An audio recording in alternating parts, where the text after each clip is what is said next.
You guys have no idea how much canned squash I have.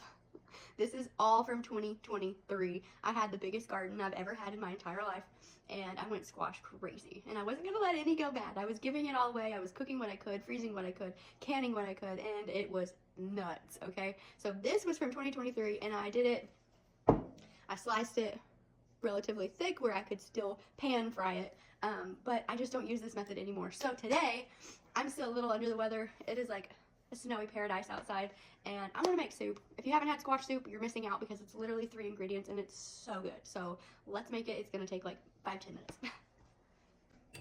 First thing I'm gonna do is dump all of these into my strainer and give them a good rinse because it does have some extra salt and things on it that I want to get off. Maybe. This one has a little bit of zucchini mixed in with it, and that's okay. Typically, I only make squash with yellow squash, but I'm gonna do a little bit of the zucchini.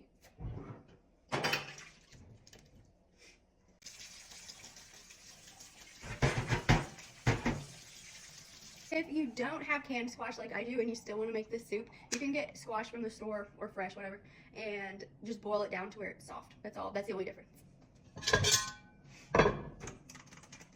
These are going to go into our pot. Ever since I've redone my Dutch oven, I swear I use it every day, multiple times a day. And typically you're going to use heavy cream for this. Today I have whole milk. It's not going to be quite as good, and I don't really have measurements for that. It's a soup, so it can be as thick or as thin as you want. So you're going to pour your heavy cream in, milk will work in a pinch, and get it to the consistency that you like. I'm going to do that by using my immersion blender, but you could do a food processor or a blender, anything you have.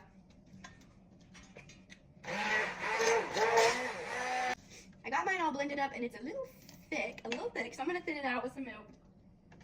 I had heavy cream yesterday, and I made a peach pie, and you can't have peach pie without homemade ice cream, so I used it in my homemade ice cream.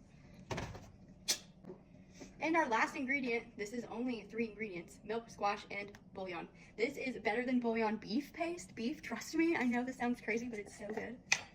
I just take a heaping spoonful, throw it in there. It's got a little bit of chicken bouillon in it. You can't have soup unless you have breadies. If you know, you know. My family knows.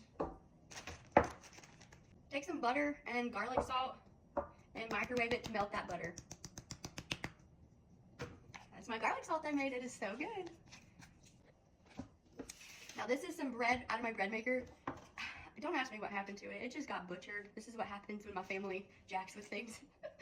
But it's perfect because it's a couple days old. I need to use it. We're going to make like a little crunchy crouton situation for our soup. And this butter garlic salt mixture, we're just going to brush that on, flip them over, do both sides. Now, because I'm going for a quick, easy meal, this could go in the oven and roast, but I'm going to use my air fryer so it can happen really quickly. Got my soup. And no, I didn't put any salt or any other seasonings in it. That bouillon just has everything you need. I promise you, it's great. Take these little bready guys and put it right on top. I'm so pumped about it. This is one of my favorite soups, believe it or not. And you better believe I'm going to spend the rest of the day watching the birds out my window, looking at the snow and not going in it. Cheers. Bye, guys.